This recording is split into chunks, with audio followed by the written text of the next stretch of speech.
Oh, oh, here we go.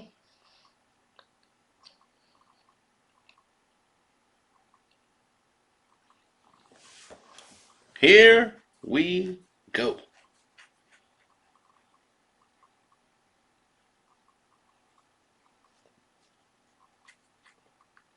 Now,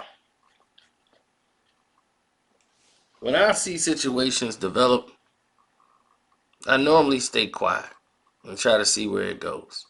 Now, all the stuff that people were telling me in private over the past month and a half or 2 months now during the pandemic, talking to the staff scouts and the coaches and the people that actually work with the NBA players, guys who used to play in this league,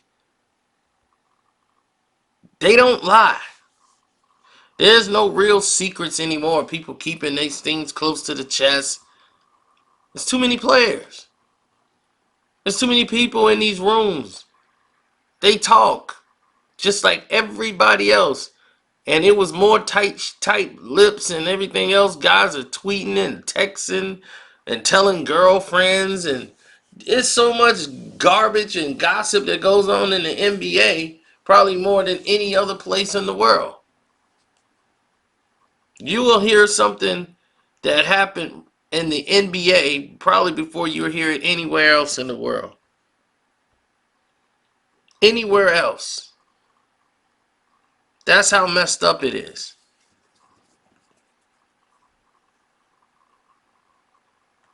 Now, everything that I was telling you back then, you thought I was just making stuff up on the fly.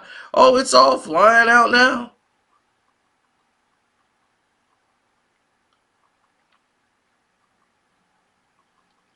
Everybody has got something to say, and it is flying out of their mouths.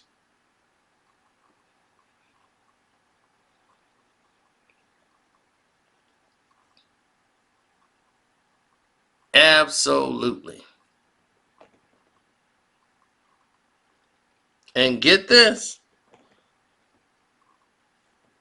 it's all about returning. There are other players that are very upset that their vote was not even counted. That the selection, that the Players Association made this decision and they never even consulted with certain players. That's the problem. They know the union is there to represent them, but they didn't even get a chance to voice their opinions. And decisions were made based on talking to people that they feel is better than the other NBA players. And it's supposed to be a league of equality, right? Well, wrong. It just showed you it isn't. They showed you that this league genuinely has opposed anyone, and I do mean anyone, who has anything to say about what the direction is and where they're going. Now, in defense of the NBA, I understand how the players may feel, but what are they supposed to do?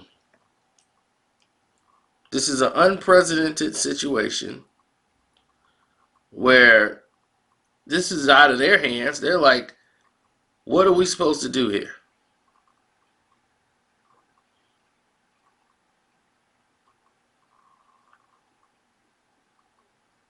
They don't know what to do.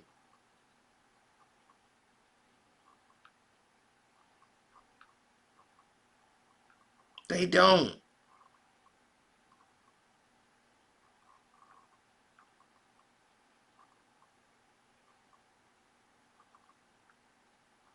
They're confused.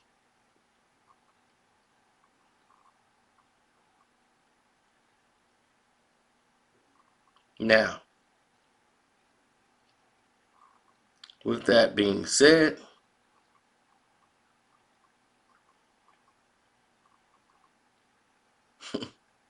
what is the new thing? Everyone's mad that Everyone's mad over the fact that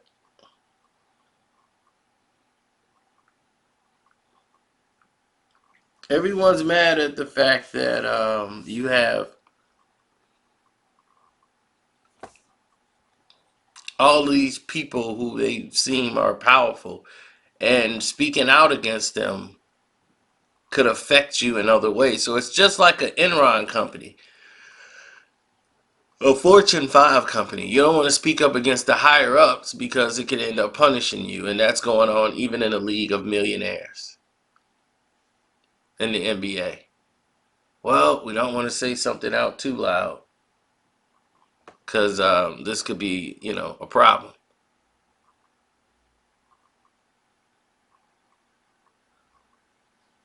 So, yeah, it's one of those days. Now, I got to sit here and, make allowances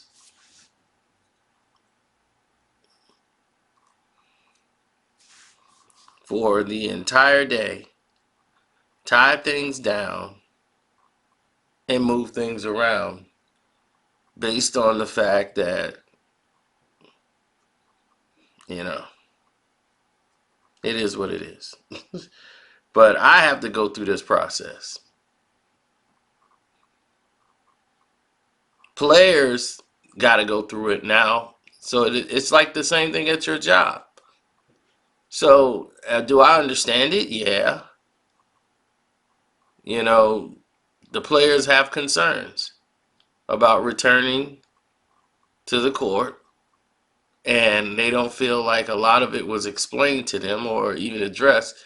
Decisions was made and they just had to go, while other teams get to sit at home. And they're like, look, they get to sit at home. We got to play. And we really don't feel like this is safe. We feel like there's a risk. And I told you, NBA players are very superstitious. They believe in all this superstitions and what the news is saying, and their families are paranoid. They don't feel like we're safe. They feel like we saw our players get it. We saw two players on the team get it. Kevin Durant, you know, he wasn't even playing and he was on the bench and he got it.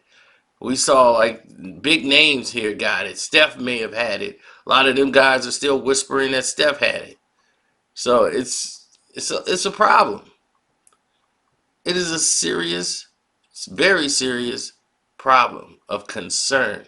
Now, how can you focus on winning a game or a championship when that's not the main goal? The main goal is your safety. I know why the NBA is coming back. I know why they forcing anything to get back on TV. You don't want to lose that revenue. That's huge. It could cripple another company, you know, when they can't afford to pay out because they losing television deals and everything else. They can't guarantee safety.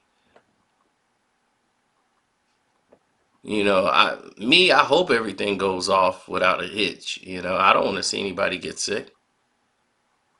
It's not about LeBron winning a championship and all that crap. It's supposed to be about who's the best team in the league and will they win the championship and all fairness and everything else. I don't want to see the drama show. I don't want to see that. To me, that's not entertainment. It's just a foregone conclusion of what they think people want to see. And it isn't what people want to see. People want to see something real.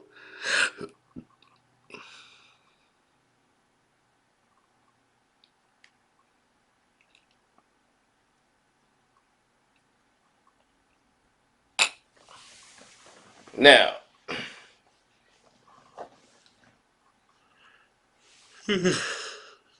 sorry about that. A little exhausted today. There's a lot going on. Now, where does LeBron fit in this, right? LeBron fits in a point where he comes through the door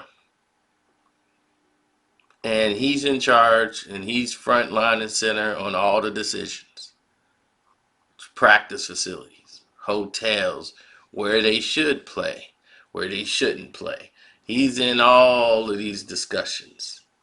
And he's weighing in on the fact of if this doesn't go his way, he's going to just sit out.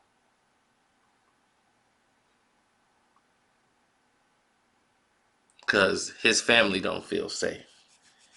Then he wants his family around. Guys want families around. And he's like, well, I want my family around and this and that and my family. Why would you want to bring your family into something like this? If my family didn't have to see me for 2 months, I say, well, listen, if I'm going to get sick, I'm going to be sick. I'm not going to get the whole family sick.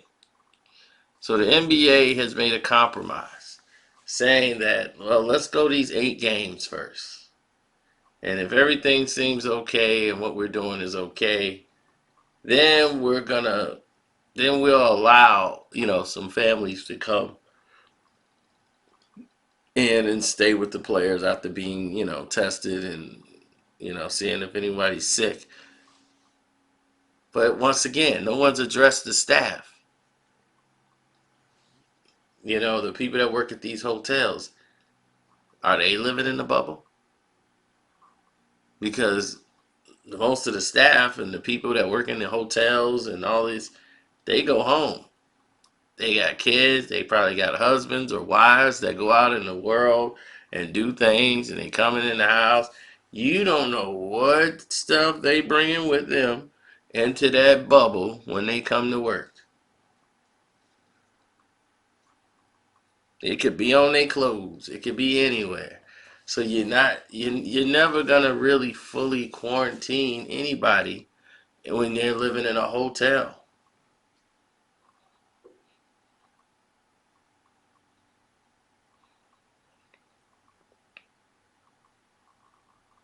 Now, unless the NBA is gonna staff this with people that's gonna stay in the hotel with them, and they gonna be doing the cleaning and everything else, then okay.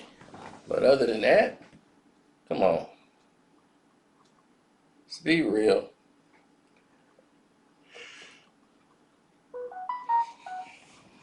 I got so much going on, man. It's crazy right now.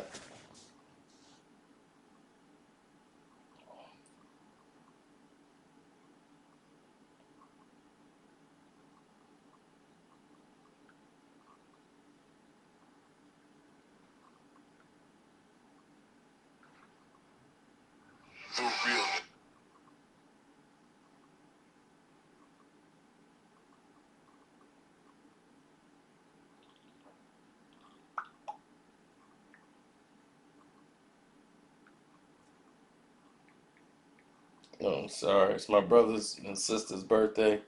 They twins. Something else you didn't know.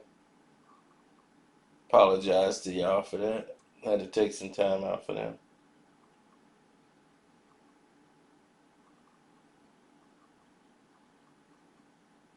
Now,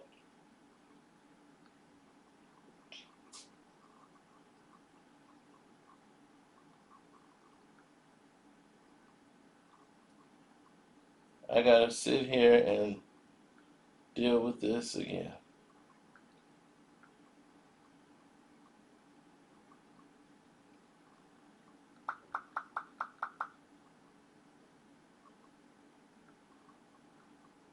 Now, it's crazy. But here's the case.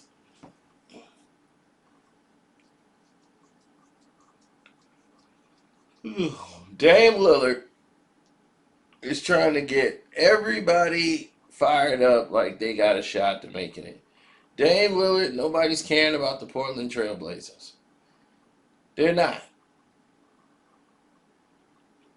They don't care about you trying to make the eighth spot. They care about Zion getting that spot. Zion is the face of NBA 2K21.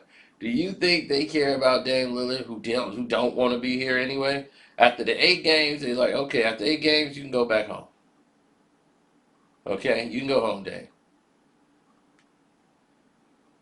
You played 8 games. Now take yourself home. Take a lap, hit the showers.